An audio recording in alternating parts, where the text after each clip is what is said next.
नमस्कार। आज हम एक बहुत ही खास साहित्यिक रचना को समझने की कोशिश करेंगे, जिसका नाम है मुक्ति दूत। इसे लिखा है डॉक्टर राजेंद्र मिश्र ने, और इसमें उन्होंने महात्मा गांधी की पूरी यात्रा को कविता के रूप में पिरोया है। चलिए देखते हैं कि कैसे इस खंड काव्य ने एक नायक की कहानी को अमर बना दिया। तो इस पूरी गाथा को समझने के लिए हम इसे 4 हिस्सों में देखेंगे। उनके जन्म से लेकर आज़ादी की उस सुबह तक का पूरा सफ़र। तो चलिए सफर शुरू करते हैं पहले सर्ग से और देखते हैं कि कवि ने गांधी जी के जन्म को बस एक आम जन्म की तरह नहीं बल्कि एक दैवीय जरूरत के तौर पर कैसे पेश किया है। अच्छा, आगे बढ़ने से पहले एक छोटी सी बात समझ लेते हैं। ये जो मुक्ति दूत है, ये एक खंड काव्य है। अब सवाल उठता है कि ये होता क्या है। तो देखिए, सीधी सी बात है, महाकाव्य में किसी हीरो की पूरी जिंदगी की कहानी होती है, जन्म से लेकर आखिर तक। लेकिन खंड काव्य में उनकी जिंदगी के किसी एक सबसे जरूरी हिस्से पर फोकस किया जाता है। इससे होता यह है कि कहानी में एक जबरदस्त गहराई आ जाती है। तो कहानी शुरू होती है उस दौर से जब भारत अंग्रेजी हुकूमत के नीचे करा रहा था। आर्थिक, सामाजिक, राजनीतिक हर तरफ से शोषण ने देश को जैसे बेबस और लाचार बना दिया था। और यहीं पर कवि एक बहुत ही कमाल की बात करते हैं। वो गांधी के जन्म को कोई आम घटना नहीं बल्कि एक तरह का दैवीय हस्तक्षेप बताते हैं। ठीक वैसे ही जैसे धरती पर जब रावण का अन्याय बढ़ा तो राम आए, जब कंस का अत्याचार बढ़ा तो कृष्ण आए, उसी तरह जब अंग्रेजी शासन का अंधकार छाया तो उसे दूर करने के लिए मोहनदास आए। और बस यहीं से इस पूरे काव्य की सबसे बड़ी थीम निकल कर आती है कि कैसे एक दुबले पतले से दिखने वाले शरीर के अंदर इतनी बड़ी आध्यात्मिक शक्ति छिपी थी। एक ऐसी शक्ति जिसे अगले 30 सालों तक भारत को रास्ता दिखाना था। तो अब आगे बढ़ते हैं दूसरे सर्ग पर और देखते हैं कि ये जो अंदर की शक्ति थी, ये जागी कैसे, इसे अपना मकसद कैसे मिला। अब कहानी का फोकस बदलता है।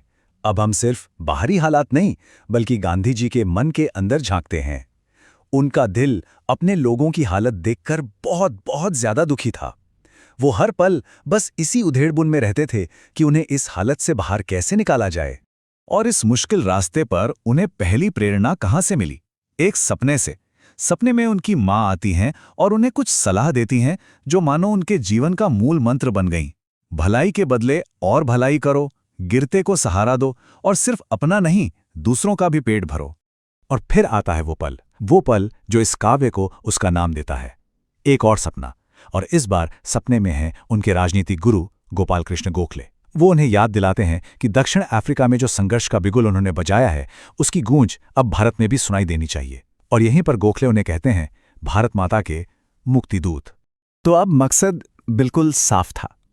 और तीसरा सर्ग हमें सीधा ले चलता है संघर्ष के मैदान में, ब्रिटिश हुकूमत के खिलाफ प्रतिरोध की लड़ाई में।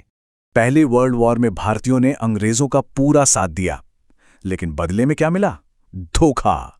वफादारी का सिला मिला एक और भी ज्यादा क्रूर कानून, रॉलेट एक्ट के रूप में। इस कानून ने प्रतिरोध की आग को और भी ज्यादा भड़का दिया। पर हां, गांधी जी इस लड़ाई में अकेले बिल्कुल नहीं थे। देश के बड़े बड़े नेता जवाहरलाल नेहरू, बाल गंगाधर तिलक, मदन मोहन मालवीय, सरदार पटेल, सब के सब इस काले कानून के खिलाफ उठ खड़े हुए।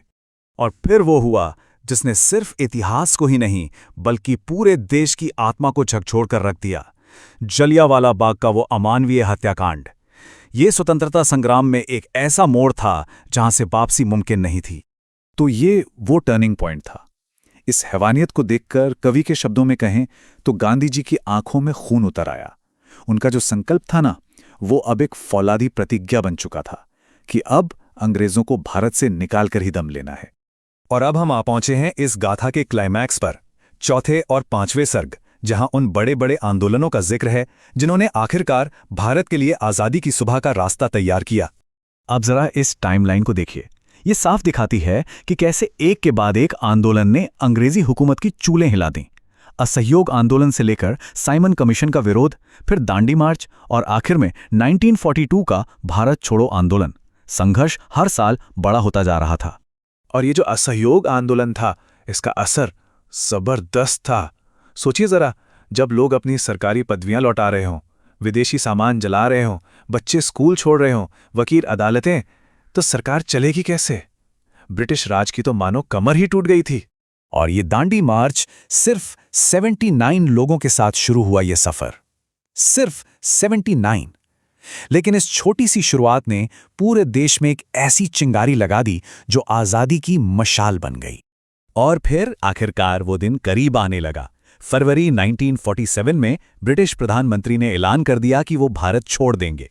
लेकिन इस खुशी के साथ एक बहुत बड़ा दर्द भी जुड़ा था, देश का बंटवारा। खैर, 15 अगस्त 1947 को भारत आज़ाद हुआ। अपना मिशन पूरा हुआ देख गांधी जी ने खुद को सक्रिय राजनीति से दूर कर लिया। और यहीं पर कवि इस कहानी को समाप्त करते हैं। मुक्तिदूत ने अपना काम कर दिया था और अब वो सिर्फ देश के सुनहरे भविष्य के लिए प्रार्थना कर रहे थे। कविता तो यहां खत्म हो जाती है, पर अपने पीछे एक बहुत बड़ा सवाल छोड़ जाती है।